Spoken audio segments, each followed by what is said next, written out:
The day everything changed. It was an ordinary Tuesday. I woke up at 6:30 a.m., like always. The alarm went off, and still groggy, I spent a few minutes staring at the ceiling, trying to gather the energy to start the day. I was tired, more than usual. But who isn't tired, right? The daily routine has this way of draining us, slowly, without us even realizing how much we're drifting away from ourselves. I got up, made coffee, and automatically followed the steps already imprinted in my memory. The morning was a series of small obligations: organizing my bag, preparing a quick snack, and of course, mentally reviewing the day's to-do list.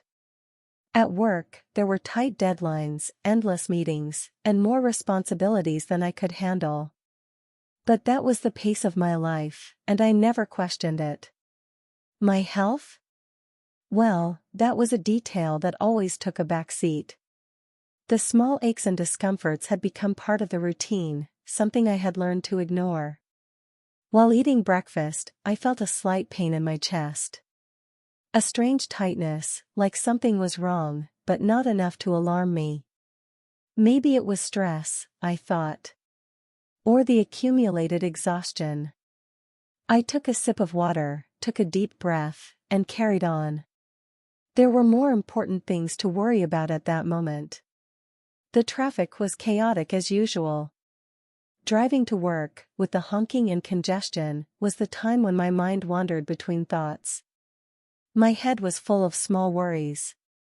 Would I be able to get the reports in on time? I still needed to schedule that doctor's appointment I'd been putting off for weeks. But not now. There wasn't time to worry about myself.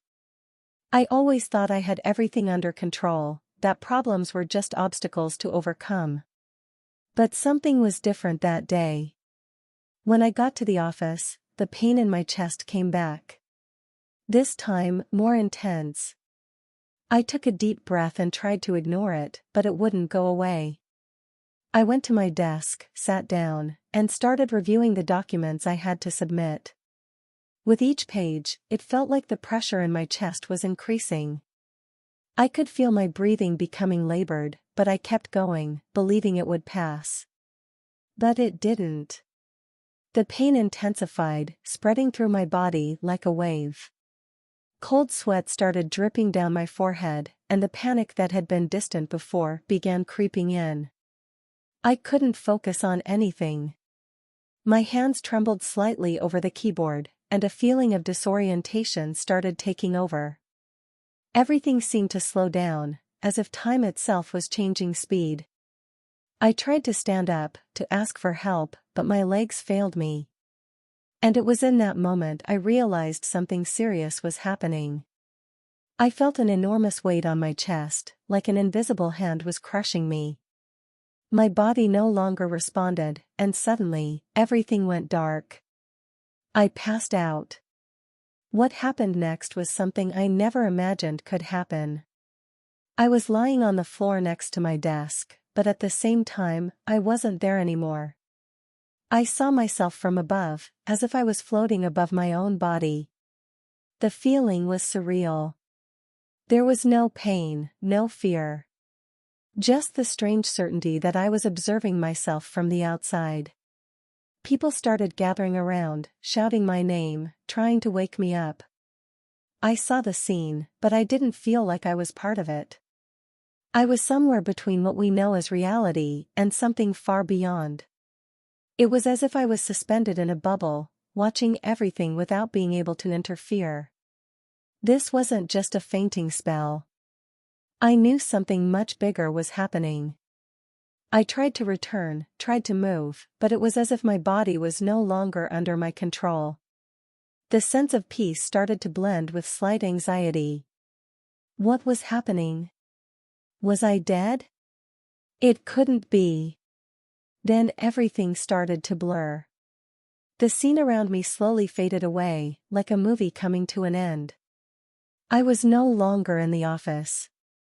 I was somewhere else, and what I saw there changed everything. But, at that moment, I still didn't know. Floating between two worlds. When everything around me faded, I felt myself being pulled. Not physically, like someone was dragging me, but in a gentle way, as if I was being carried by an invisible current. The sensation was one of lightness, a relief from the weight I hadn't even known I was carrying. I no longer felt the chest pain, nor the desperation from the moment before I passed out. In fact, there was no more body, no more suffering, just calm. I looked around and realized I wasn't anywhere I could recognize. It wasn't the office, it wasn't the chaotic traffic, not even the hospital room I vaguely expected to find. It was like being in an infinite space, a silent void. But it wasn't scary. There was peace there, a subtle presence, as if the very environment was welcoming me. As I floated in that space, I began to sense that I wasn't alone. I felt an energy next to me, but there was no one I could see. It was something invisible but clearly perceptible, a presence that radiated tranquility and safety. It wasn't a person or a being with a defined shape, but I knew I was being guided by something or someone. The memories of what had happened before, in the office, began to disappear, like a dream dissolving upon waking. It was as if that experience was fading, becoming more distant. I could still see myself, down on the floor, surrounded by coworkers trying to help me. But that too was starting to fade. The scene became blurry, nebulous, and soon, there was nothing left of that world. It was in that moment I began to understand that something deeper was happening. This wasn't just a feint or a random vision. I had crossed an invisible line, a boundary between life and whatever lay beyond it. And even without fully understanding, I knew this wasn't the end. There was more to see, more to discover. Suddenly, the darkness around me began to change. It wasn't a physical place, but I could feel a transition. The colors, or the absence of them, began to give way to a kind of soft light.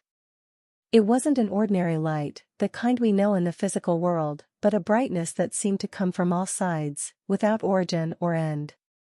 And with that light came a new sensation.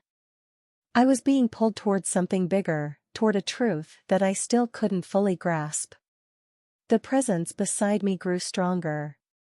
There were no words, but there was clear communication, an exchange of understanding that transcended the verbal.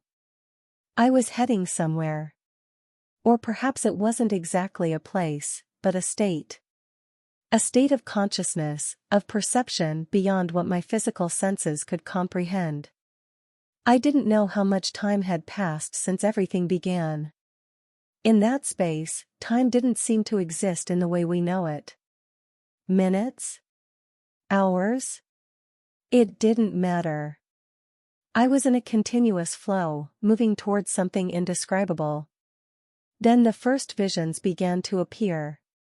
Before me, the darkness gave way to images. They weren't like the images we see in dreams, blurred and confusing. These were clear, vivid, as if I were watching reality unfold from a new perspective. I saw scenes, places, and, most strangely, moments in time that didn't seem to be part of my past or present. It was like observing life on Earth, from a completely different vantage point. Dense forests, but dry and dying. Oceans rising, covering cities that had once been vibrant. And in the midst of it all, people. People walking through their lives like automatons, disconnected from something much greater than themselves. Most didn't see what was happening around them, too busy with their own routines. Just as I had been, until that moment. I began to feel a growing sense of anguish. It was a premonition that what I was seeing was a future reality, and a reality that, somehow, I was destined to understand, or perhaps even influence. These visions weren't just images, they were messages. Warnings. As this new understanding took shape within me, I felt the presence beside me shift again. It conveyed a final feeling, a kind of farewell. It was time to go back. And before I could react, I was pulled back to where it all began. I felt my body again. The weight, the pain, the sound around me. I opened my eyes and saw worried faces staring at me. I heard muffled voices calling my name. I was back. Whatever had happened, it was over. At least for now. I knew that from that moment on, nothing would ever be the same. What I had seen, felt, and understood was just the beginning. And I still needed to figure out what it meant, and what was yet to come. The portal to the future. Back in my body, I still couldn't fully understand everything that had happened. The pain in my chest had subsided, but my heart was racing, not just from the physical trauma, but from the experience I had just gone through. I was lying on the office floor, surrounded by concerned colleagues, but the only thing I could think was that real? In the hospital, the weeks that followed were a series of tests and medical consultations. The doctors spoke about my collapse as the result of stress, possibly a mild heart attack. But while they explained the risks and advised me to rest, my mind kept returning to the same place, the void, the light, the visions. I knew that what I had experienced went beyond any medical diagnosis. I had gone somewhere, and seen something that didn't belong to this world. In the nights that followed my discharge from the hospital, the memories came back with force. I woke up in the middle of the night with flashes of the images I saw while I was gone. Desolate forests. Submerged cities. People disconnected, wandering through dark streets, unaware of the destruction around them. I always woke up gasping for air, with a sense of urgency. Something was about to happen, and I was just a piece in this puzzle that I still didn't fully understand. It was on one of those nights that everything began to unfold. I woke up at 3 a.m., my body covered in sweat, my heart racing. The room was dark and silent, but the same soft light I had seen on the other side seemed to fill the space. I knew this wasn't just another dream. That presence was back. I sat up in bed, trembling slightly, and that's when I heard it.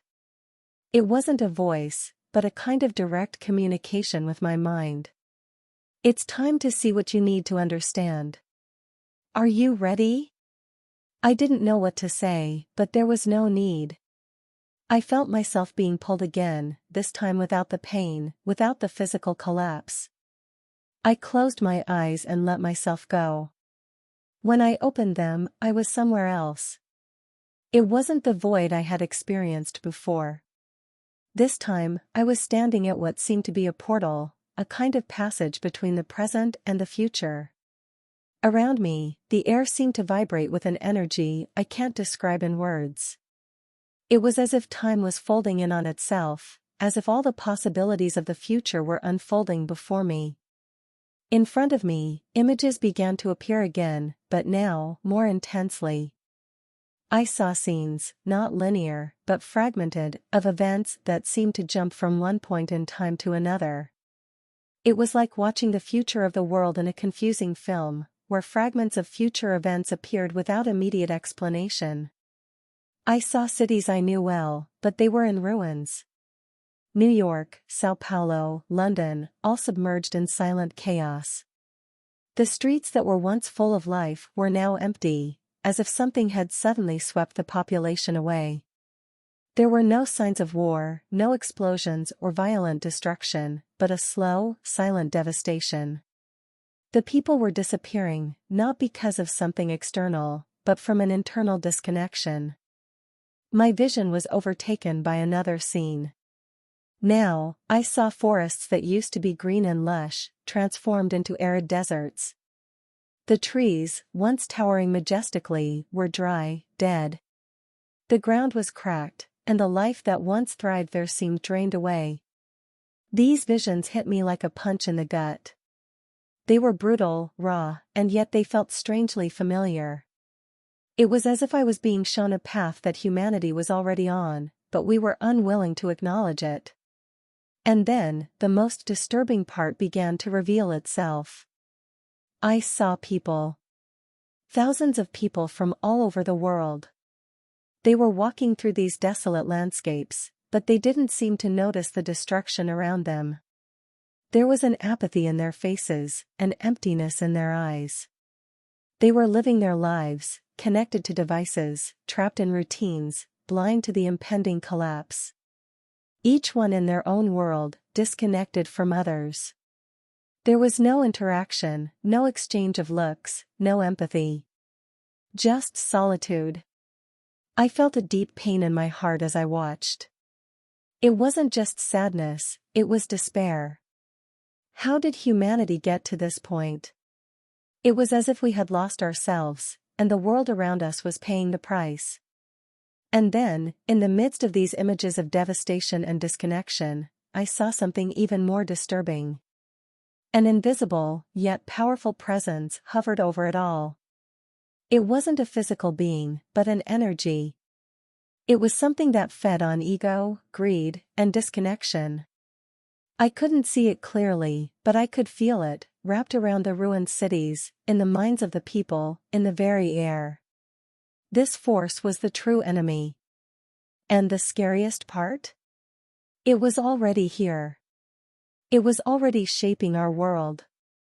My head spun with these revelations. I wanted to scream, to warn people, to do something, but in that space between time and the future, I was just a powerless observer. All I could do was watch. Watch as the future of humanity unfolded before me, like a tragedy about to happen. And it was at that moment that I felt the presence beside me again.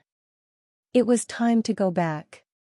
Before I could ask any questions, before I could beg for answers, I felt myself being pulled back to the present. When I opened my eyes, I was in my bed, exactly where it had all begun. But now, there was a difference. I knew what was coming. And I knew that time was running out. The disconnection of humanity. The days following that night were a constant struggle to process everything I had seen. It was hard to return to my routine, to pretend everything was normal, when I knew the truth was very different. What I had witnessed wasn't just an abstract vision of the future, it was a warning. A warning that seemed so clear, yet at the same time, so distant from the reality that people around me were living in. I returned to work. The meetings continued, the deadlines piled up, and everyone around me carried on as if nothing had changed. But for me, everything had changed. Every time I looked at my colleagues' faces, I saw the disconnection that was already taking root. They were there, physically present, but their minds were elsewhere, trapped in phones, in social media, in the daily worries that kept them from any deeper reflection. I remember sitting in a meeting, listening to my boss talk about sales goals for the next quarter, and wondering how no one could see what was happening. There was a growing urgency inside me, a need to shout and shake people awake. I knew the future I had seen was already beginning. The disconnection wasn't just a distant vision.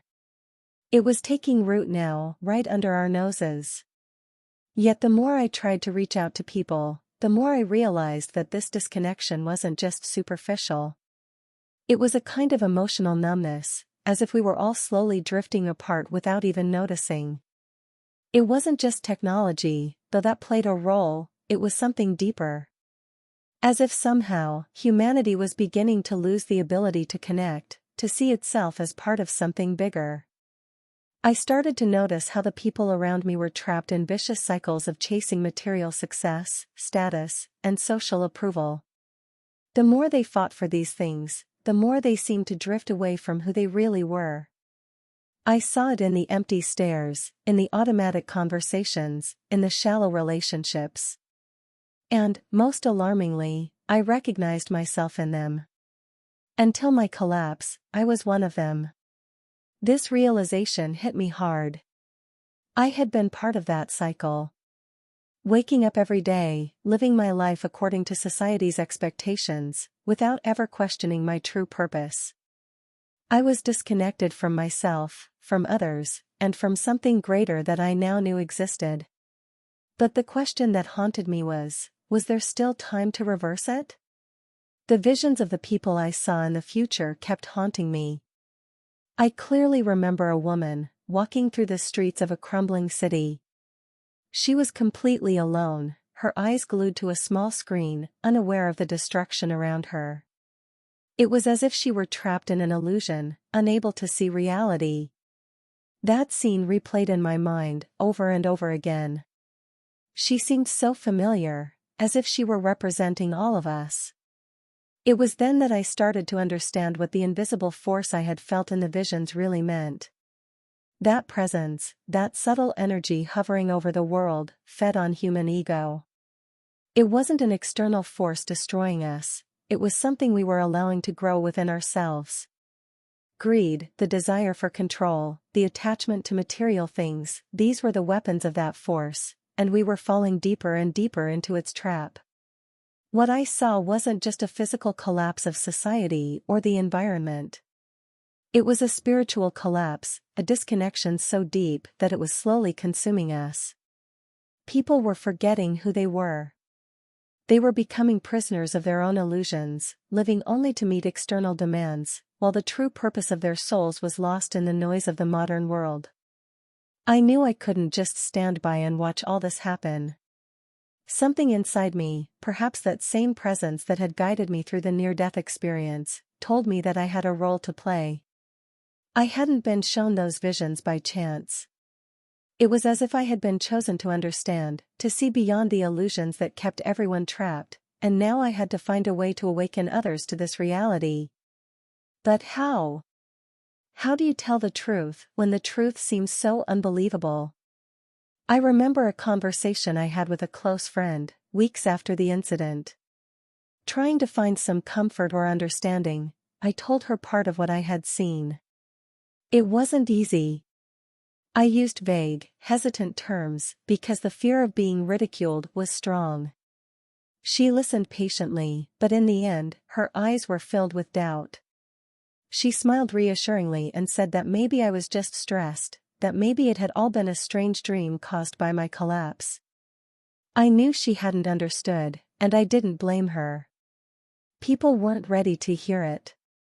Not yet. The disconnection was so strong that any mention of the spiritual, the invisible, was seen as delusion or imagination. But I knew it was real. Every piece of that experience was etched into me in a way that no words could erase. I needed a plan. I had to figure out how to spread this message, how to open people's eyes before it was too late. Because what I saw was clear, humanity was on the brink of a collapse greater than anyone could imagine. And only those who could reconnect with themselves and the world around them would be able to find a way out. As I thought about this, a truth slowly began to form in my mind.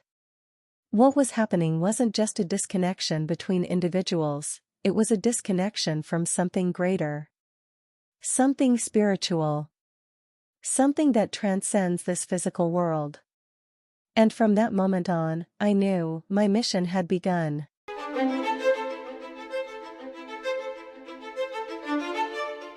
Each day, the sense of urgency within me grew. I knew I couldn't ignore what I had seen, but at the same time, I felt powerless. How could I, an ordinary person, fight something so large, so deep, and invisible? This force, this energy I had felt, was everywhere, rooted in every corner of society. It was as if it fed on every negative thought, every selfish act, and grew silently, without anyone noticing. I began paying more attention to my surroundings, trying to understand how this force operated in the real world. It wasn't something that manifested in obvious ways. On the contrary, it was subtle, insidious, infiltrating the most mundane moments of life. It was like a silent virus, feeding off our distractions, our insecurities, and fears. In the days that followed, I observed how the people around me seemed to be constantly trapped in their own worlds, their own fabricated realities. I saw colleagues arguing over trivial matters as if they were the most important things in the world, while completely ignoring the signs that something bigger was happening. The ego was running rampant, fueled by this invisible force. It was a silent battle that no one knew they were fighting. I wondered if everyone around me, with their polite smiles and eyes glued to their phones, were actually being manipulated by this energy. Not like puppets, but as unconscious beings, guided by a force that kept them focused on the material, the immediate, and away from any deeper reflection. And the most disturbing part was realizing that, before my experience, I had been part of this game too. One day, while taking a walk in the park near my house, I began to feel the presence of this force again. It was subtle, but it was there, enveloping the environment. People walked quickly, caught up in their routines, their thoughts. No one noticed the heavy, gray sky or the cold wind that seemed to blow with a premonition of something bigger. I could feel the disconnection in every gesture, every blank facial expression, every gaze lost in a screen. It was then that I realized, this force wasn't simply an energy that hovered over the world. It was inside of us.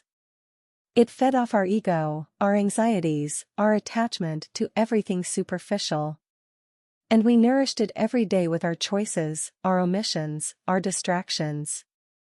I began reflecting on how this force had grown so much, how it had become an integral part of modern life. Looking back, it seemed like it had always been there, in the background, shaping our societies. But somehow, in the last few decades, it had intensified. It was as if the world had become fertile ground for it to grow and take root. Selfishness, greed, the constant desire for more power, more wealth, more control, were its greatest allies. That's what fed it. The more people distanced themselves from empathy, compassion, and spirituality, the stronger this force became. And the worst part, no one seemed to notice.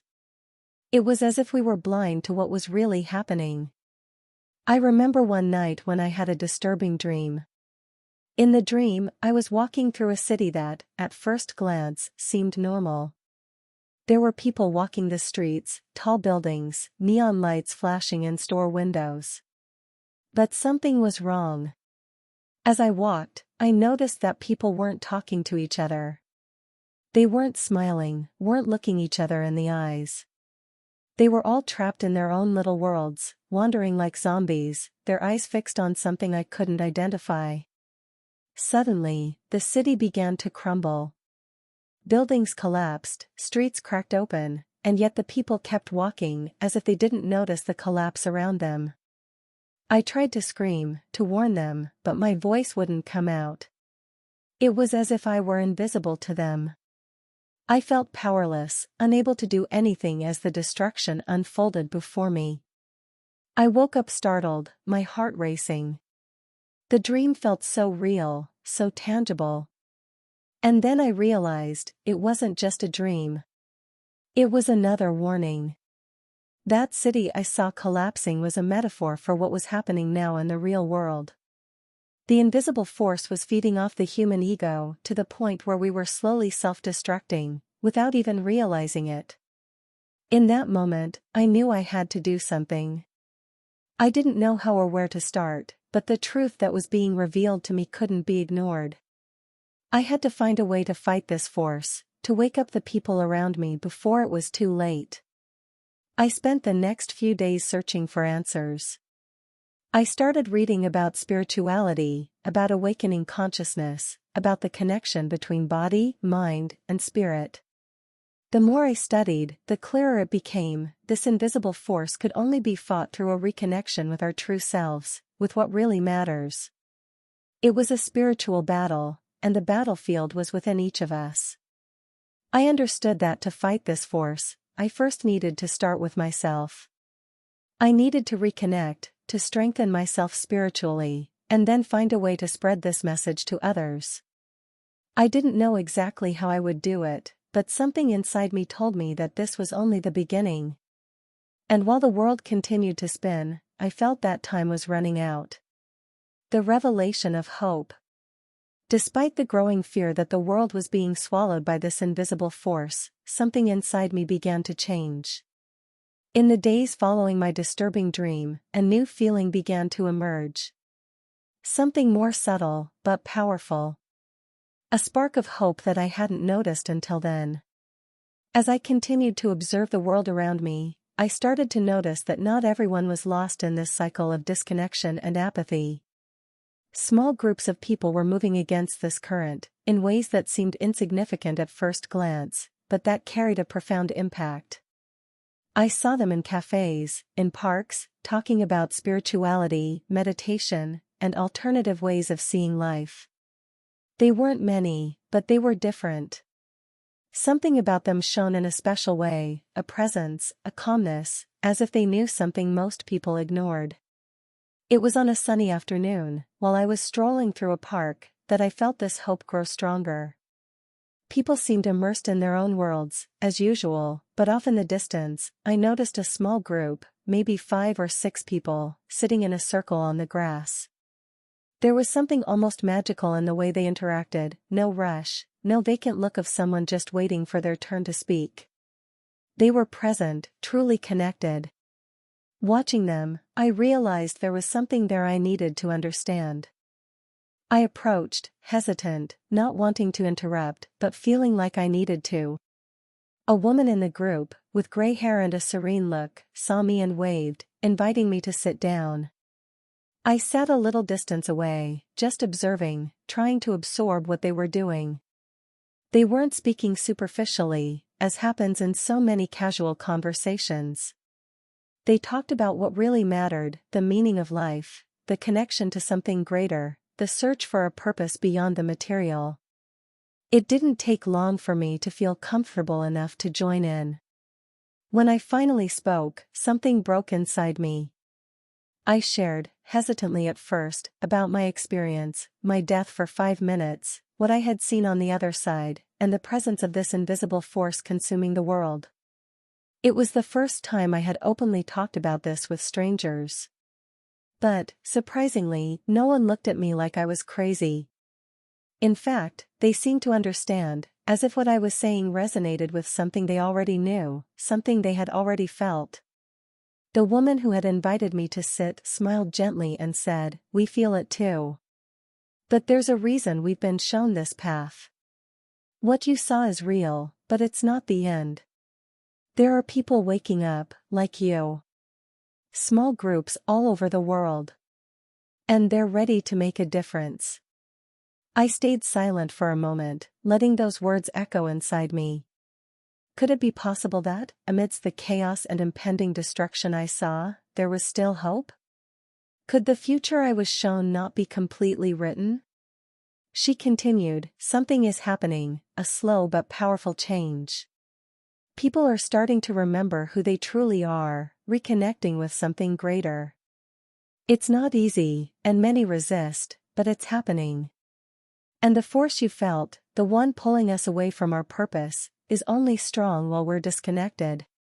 When we remember who we are, that force loses its hold on us." Those words ignited something inside me. I began to understand that the vision of the future I was shown wasn't inevitable. It was a warning, yes, but also a choice. Humanity's fate could still be changed.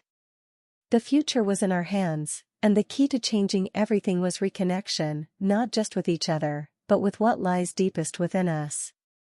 In the days that followed, I returned to that group in the park. We talked about everything: meditation, spirituality, energy healing. More and more, I saw people awakening to a new way of seeing the world. They weren't large movements or revolutions. They were small, internal changes happening in silence, but they had a profound impact. I started to feel the difference in myself as well. The more I reconnected with my purpose, the more that invisible force seemed to lose its power over me. The fear that once consumed me began to give way to a sense of clarity, of peace. I understood that the power of the negative force lay in fear, distraction, and separation. But when we remembered who we really were, spiritual beings living a human experience, that force couldn't touch us. I still didn't know what the future held, but now, for the first time since my near-death experience, I felt that there was hope. Small groups, like the one I found in the park, were forming all over the world. People were awakening, reconnecting, and together, starting to build a new path. It was then that I understood my true mission. I hadn't come back just to watch the collapse of the world as a powerless spectator. I was here to be part of the change, to help others awaken, to remind people that, even in the darkness, there was still light. This was the beginning of something bigger. And although the battle was far from won, I knew I was no longer alone. The new generation. As I continued to connect with more people who, like me, were waking up to this new reality, I began to notice something even deeper. It wasn't just the adults who were beginning to see the world with new eyes, the children were too. There was something special about the new generations that I hadn't completely understood before, but it was becoming clear. They carried a wisdom that transcended traditional knowledge. It was as if these children were born already knowing what many of us spend our entire lives trying to figure out. They seemed more aware, more connected to nature, to the invisible, to what many adults had forgotten. I started noticing this everywhere, in parks, on the streets, even among the children of my friends. The light in their eyes was different, almost as if they were guardians of an ancient and powerful wisdom. This realization became even stronger when I met a young girl named Sophia. Sophia was only 10 years old, but her presence was almost magnetic. I met her at one of the park gatherings when one of my friends brought her daughter to join in a group meditation. At first glance, she seemed like a normal child, smiling, curious, full of energy. But there was something about the way she looked at the world, as if she could see beyond the surface, beyond the illusions that bind us. During a break, while everyone was chatting in small groups, Sophia came up to me and asked, with the simplicity that only a child can have you ever felt like the world is just a part of something much bigger? Like we're here, but at the same time, we're not? I froze for a second. The depth of that question, coming from someone so young, took me by surprise. It was exactly what I had been trying to understand since my near-death experience, but the way she expressed it seemed so natural, so simple. As if it were obvious. I smiled, trying to find the right words. Yes, I have felt that. I think you're right. We're here, but we're also part of something much bigger, something we can't always see. She nodded, as if she already knew, and continued, my mom sometimes thinks I'm daydreaming when I talk about these things. But I know it's real. I see the connections between people, you know? I see how they're all linked, but I also see that many don't realize it. They're lost. But it doesn't have to be that way. My heart raced. I knew Sophia was right. There was something in the new generations, a clarity, a sensitivity, an innate connection to what is invisible to many of us. They had something that we, adults, needed to relearn, the ability to see beyond the material, to feel the truth behind the reality we've built. Sophia and other children like her were the key to the future. If we, as adults, were struggling to wake up and reconnect, these children were already born with this wisdom. They were like seeds planted in fertile soil, ready to bloom and guide the world down a new path, as long as they were nurtured, protected, and not stifled by the old system. I started paying closer attention to the behavior of the children around me. I saw boys and girls who, without any formal instruction, seemed to instinctively know how to meditate, how to connect with nature, how to understand their feelings and the feelings of others. There was something in them that transcended traditional education. They didn't need to be taught what empathy was or how to live in harmony, they already knew. What they needed was an environment that encouraged them to nurture these abilities. At the same time, I realized that the system we had built over the years, schools, social structures, the pressure for competition and material success, wasn't just failing these children, it was suffocating their potential. The invisible force, the same one I had felt spreading among adults, was trying to infiltrate the new generations too, imposing rules, standards, and a limited way of seeing the world. I knew that for the future to change, we needed to do more than wake up the adults. We needed to protect the new generations, to ensure that these children, with their innate wisdom, could grow without being corrupted by the force trying to lead them astray from their true path. I thought back to the visions I had during my NDE. In the scenes of crumbling cities, dead forests, and people walking like zombies, trapped in their own artificial realities, the children I saw seemed devoid of the inner light I now saw in the new generations. They were like dimmed versions, shaped by a world that had pulled them away from their true essence. I wondered if Sophia and other children like her could change that. They had something we adults needed to relearn, the ability to live with an open heart, to see what's unsaid, to feel what's invisible. In a way, they were our future, but they were also our teachers. It was at that moment that I realized my mission went beyond simply trying to awaken those around me. I needed to ensure that these children could flourish, that their gifts were recognized and protected. They were the key to the transformation the world so desperately needed. And if we, as adults, could learn from them, perhaps there was still hope to reverse the collapse I had witnessed. In the following meetings, I started paying more attention to the children who came with their parents. There was something extraordinary about all of them, as if their souls were older than their bodies, as if they instinctively knew what many of us spend a lifetime trying to discover. And so, a new part of my mission began to take shape. If we wanted to save humanity's future, we had to start with the children. They not only held the future, but they also held the secret to rediscovering who we truly are. And I was determined to protect them and learn from them so that together, we could shape a world different from the one I had seen in my visions. The final warning. Time seemed to move faster with each passing day.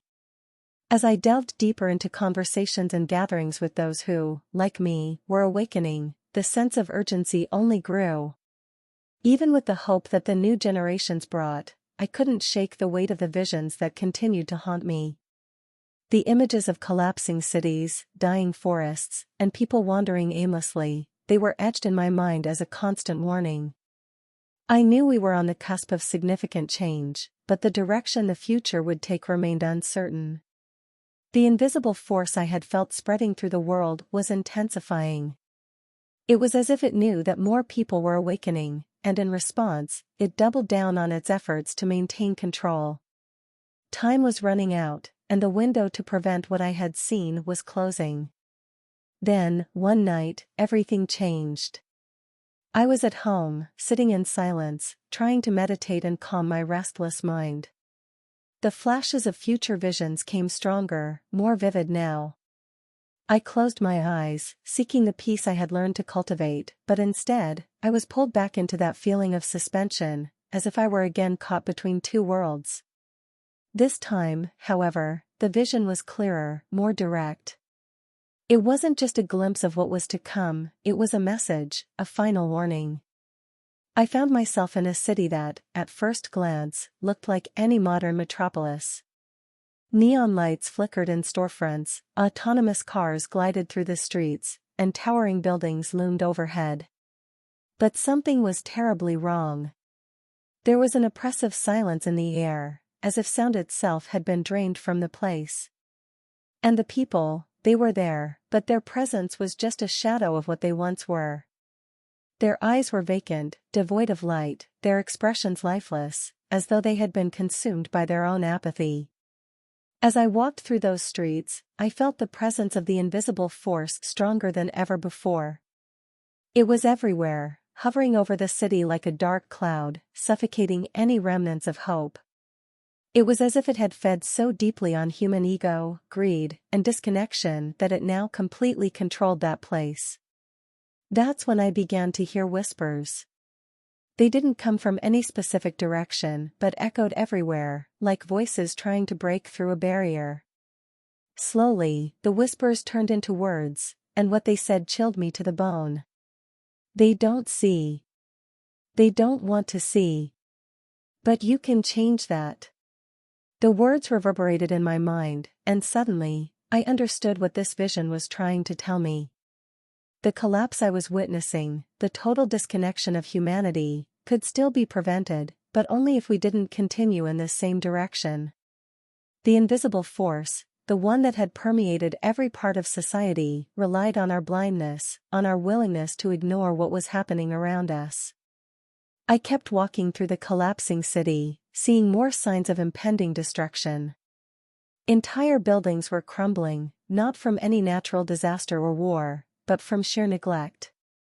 I saw parks that were once green, now covered in concrete, polluted rivers, nature slowly being devoured by the insatiable machine of civilization.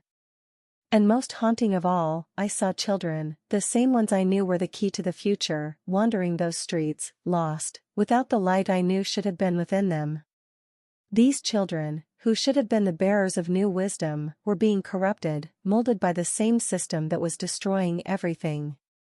They looked at the world around them with despair, without guidance, without the chance to develop the potential they were born with. The silence I felt was broken by a distant explosion. I looked toward the horizon and saw an immense building, perhaps a skyscraper, slowly collapsing like a tower of cards. The streets began to fill with dust and debris, yet the people kept walking, completely ignoring the disaster around them. It was as if they couldn't see the destruction, or had already accepted the inevitable end. I tried to scream, to run toward the people and warn them of the danger, but just like in my earlier dream, no sound came from my voice. I was an impotent observer, trapped in that scene of impending devastation. Then I felt the presence again, that same energy that had guided me during my near-death experience. This time, it was stronger, clearer. I was not alone, and this presence, this force, was trying to show me something important. The message was clear: the collapse is not inevitable. But time is running out. In the midst of the dust and darkness, a new image emerged. I saw people, small in number but radiant, gathering in circles, much like the ones I had known in the park meetings. They were aware, connected, trying to reconnect others to what was true and essential. These people, these groups, were the last hope of reversing what I was seeing. They were the seeds of a new beginning. With one last gasp, I was pulled back to the present, waking up in my bed, sweaty and with my heart racing. But now, there was a clarity in me that hadn't existed before. That vision was the final warning. The future I had seen was not set in stone, but we were dangerously close to crossing a point of no return. In the days that followed, I began to understand what needed to be done. My mission was not just to awaken individuals, but to create something bigger, a network of connection between those who were already awakening and those who could still be reached. We needed more groups like the one in the park, more spaces where children could flourish and grow. The world was on the brink, but the presence guiding me gave me hope. If we could act quickly enough, there was still a chance to change the course of history. However, time was running out, and now, more than ever, I knew that every choice we made brought us closer. I knew my journey was just beginning. And I knew that what was to come would be the toughest battle humanity had ever faced, not against a physical force or visible enemy, but the awakening of a new consciousness. After that last vision, there was no room for doubt. Time was running out, and the responsibility I felt on my shoulders was enormous. I knew I could no longer delay. I didn't know exactly where to start, but I remembered the feeling of hope I had when I was with the group in the park, and the words the gray-haired woman had said to me: "There's a reason we've been shown this path." That echoed in my mind. If I had been led to this truth, if I had been shown visions of the future, then it was because I had a role to play. We needed to find ways to spread the message, and quickly. The first thing I did was gather some people from the group with whom I had already connected more deeply. All of them, like me, felt this urgency, this need to do something to try to save a future that seemed so close to crumbling. We met in a quiet cafe, away from the hustle and bustle of the city. When everyone arrived, I began to explain what I had seen, the final warning, and how I felt that the key to changing the world's destiny lay in our ability to awaken more people. They listened intently, without judgment. There was a deep understanding in their eyes. They knew this wasn't an exaggeration. They felt, as I did, the invisible force trying to suffocate the last sparks of light and awareness remaining in the world. They knew that time was limited. "We need to start something," I said, the words flowing almost without thought. "We need to create a movement of awakening, a space where people can reconnect with themselves, with each other, and with what truly matters. We have to combat this force that is draining the life and essence of who we are." One of the women in the group, named Mariana, spoke with conviction. "But how can we reach the people who are still blind? Those who are so trapped in the system that they can't see what's happening around them?" It was an important question, and I knew that this would be the greatest challenge. How to reach people who didn't know they needed to awaken? How to combat a system designed to keep people too busy to question their own existence? It was then that another member of the group, João, suggested, "We need to start where we can have the greatest impact. Perhaps we can't reach everyone at once, but we can start with those who are close to awakening. There are people out there searching for answers, but they haven't found the right path yet. If we can reach them, we can create a network, a chain of awakening that will spread." João's idea made sense. We couldn't wait to change the entire world at once, but if we could create a network of conscious people, of those willing to reconnect, we could start to see a gradual transformation. But how? In the days that followed, we began to work on this idea. We created an online space, a platform where we could share spiritual knowledge, meditation practices, and open discussions about the changes we were feeling.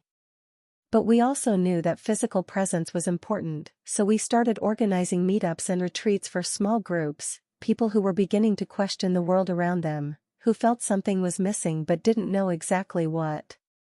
With each meeting, I saw the impact we were generating. People arrived anxious, full of doubts, some even skeptical, but by the end of each session, something changed in them. It was subtle, but visible. They began to open up, to talk about their fears, their frustrations with the world, and more importantly, they began to feel a reconnection with themselves. That invisible force that had once dominated them started to lose its power as they rediscovered who they were. We began to share not only what we had learned spiritually but also simple practices that anyone could apply in their lives to start this awakening process. Meditation to calm the mind and connect to the present. Gratitude exercises to divert focus from materialism. Connection with nature, returning to feel part of something greater. Open dialogues where people could speak without judgment, genuinely reconnecting with one another. As the network gradually grew, the group that started with just a few people in the park multiplied, not only in our city but in various parts of the country. People who participated in our gatherings carried this idea forward, organizing small discussion circles, expanding the message. It was as if the spark of hope was finally spreading. But as much as the movement was growing, we knew the battle was far from won. The invisible force was still there, persistent, trying to regain ground. I realized that many of the people who had reconnected needed ongoing support because the old system, external pressures, and fear were trying to pull them back into that cycle of disconnection. It was at that moment I understood something fundamental. This journey of awakening was not a destination but a continuous path. It was not enough to just wake up once, it was necessary to keep this new awareness alive, even in the face of challenges. Because the temptation to revert to the old pattern, to the old way of living, would always be there. With this in mind, we began to deepen our gatherings, talking about the importance of maintaining the practice, surrounding ourselves with people who were also in this process, and not losing sight of what truly mattered. We tirelessly reiterated the idea that true strength came from connection, with ourselves, with each other, and with the planet. The invisible force only thrived in separation, but when we united, it lost its power. As our movement grew, I felt we were creating something bigger than we could perceive. It was no longer just an individual effort or a small group, we were helping awaken a new collective consciousness. One that could, over time, be the key to reversing the collapse I had seen in the visions. I knew there was still much to be done. Millions of people were still trapped in that cycle of disconnection. But for the first time since my near-death experience, I felt there was genuine hope. And this hope did not come just from me, but from the hundreds, perhaps thousands, of people who were beginning to reconnect, awakening to the truth. The battle was far from over, but now we knew we were not alone. The return and the mission. The movement we started was growing, but I knew my personal journey was far from complete. The visions I had during my near-death experience continued to haunt me, like constant reminders that the future was still hanging by a thread. As much as our work was gaining momentum, I felt that something more needed to be done, something bigger, deeper. It was at this point that I began to recognize the importance of the return. I had come back from the brink of life and death with a mission, and as much as I was helping to awaken those around me, I felt the message I had been given still needed to be fully understood. Why had I been chosen to see those images, to feel that invisible force? And, more importantly, what was I to do from here on out? On a winter night, after a long day organizing one of the group's gatherings, I decided it was time to reconnect deeply with what I had experienced. I took a notebook, sat in front of the window, and let my mind wander. I began writing down everything I remembered from my NDE, from the collapse in the office to the void in which I floated. As the words flowed, something began to change within me. It was as if, by reliving those moments, a new understanding was being revealed. I had returned to life not only to warn people about the danger of continuing down this path of disconnection, but to guide. My mission was bigger than simply awakening individuals. I needed to help people understand that awakening was just the first step. We needed to collectively reconnect to something greater. It was as if the universe, the energy that had guided me back to life, was showing me that true transformation would only happen when all, or at least many, were united by a common purpose. I began to remember the children I had seen in my visions, those who were meant to be the light of the future but who, in the vision of collapse, were lost and extinguished. The future lay in their hands. They were the new generations carrying the potential to create a new world, but for that, they needed to be protected and guided. If they continued on the path of disconnection, they would easily be sucked in by the invisible force, molded by a system that pulled them away from their true essence. This realization led me to a new phase of my mission. We needed to focus our efforts on children, on the new generations. It was within them that true hope resided. And not just in protecting them from the current system but in giving them the tools, support, and environment needed to fully blossom, so their innate capabilities could manifest without being corrupted. The next day, I gathered our core group again. I explained what I had understood during the night about the need to redirect our efforts. Everyone immediately agreed. We had already noticed the special spark in the children attending our gatherings, like Sophia, and we knew that it was with them that the deeper work should begin. With this in mind, we decided to organize retreats and gatherings focused on families, where parents and children could learn together about the importance of spiritual and emotional connection. It was essential that children grew up in an environment where compassion, empathy, and respect for others were valued, but also where parents could learn not to stifle that potential with the pressures and expectations of the system. The first gatherings were simple yet powerful. We invited entire families to spend the weekend in tranquil places, close to nature, where they could disconnect from modern life and reconnect with one another. Teaching children to meditate, to feel the energy around them, and to express their emotions authentically was transformative. But what surprised me the most was how the parents themselves began to change. I saw mothers and fathers who, at first, were trapped in their daily concerns, deadlines, bills, jobs, opening up to the experience of being present with their children in a way they had never allowed themselves before. They began to realize that true wealth lay in the connections they built with their families, not in material success or possessions they accumulated. It was as if a healing cycle was beginning, not just for the children, but for the adults too. But behind every success, there was still the presence of that invisible force.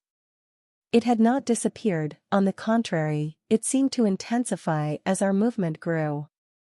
I saw this in the resistances that emerged, people trying to sabotage gatherings, difficulties in organizing events, and even moments of doubt within myself. But every time I felt discouraged, I remembered the visions and the presence that had guided me back to life. I knew the battle would be difficult, but I also knew I was not alone. What was clear now was that it was not just an external struggle. The real battle lay within each of us. The invisible force I felt was not merely an entity hovering over the world, it was a reflection of our own shadows, of the fears, insecurities, and selfishness we carry. To win this battle, we needed to confront these parts of ourselves, both individually and collectively. With this in mind, our movement began to evolve. We ceased to be just a group for meditation or spiritual gatherings. We became an active community of transformation, where people could work to free themselves from the shackles of ego, fear, and disconnection. We created safe spaces, both physical and online, where people could open up about their internal struggles and receive support. We encouraged practices of self-discovery, emotional healing, and reconnection with the divine. With each passing day, I felt we were building something greater than any of us could imagine. The network was spreading, growing organically, reaching people we would never have reached alone. And amidst all of this, the children continued to be the light guiding us. However, I knew the mission did not end there. The future that had been shown to me was still at stake, and the invisible force was still fighting to maintain its control. But now, I had the certainty that change was possible. We were planting the seeds of a new world, a world where reconnection and love would prevail over disconnection and fear. True transformation would not come from outside but from within. And as long as there were people willing to awaken, to reconnect, and to protect the new generations, there was still hope. I had returned for a reason, and now, my mission was clear: to help humanity remember who it really is before it was too late. The path would be long, but the journey had begun.